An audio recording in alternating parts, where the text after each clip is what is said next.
بسم الله الرحمن الرحيم، والصلاة والسلام على أشرف المرسلين سيدنا محمد وعلى آله وصحبه أجمعين. أما بعد، السلام عليكم ورحمة الله تعالى وبركاته. معنا اليوم أحبابي في الله رؤية جميلة جدا بخصوص المهدي عليه السلام بعنوان: يا مهدي، هذا فضل الله عليك وفضله عليك عظيما. يقول الرأي: السلام عليكم.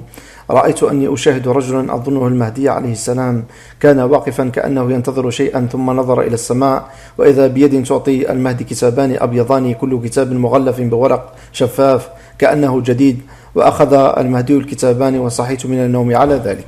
وانتهت. أما تأويلها: وعليكم السلام ورحمة الله تعالى وبركاته. إن صدقت الرؤيا فهي ترمز أن المهدي عليه السلام سيعطى فهما عظيما في الكتاب والسنة، وسيبين للناس فيما كانوا فيه يختلفون، وتشير الرؤيا إلى أن فضل الله عن المهدي عظيم، فهو خليفته في أرضه. هذا أحبابي في الله مجمل ما جاء في الرؤيا. نستودعكم الله، والسلام عليكم ورحمة الله تعالى وبركاته.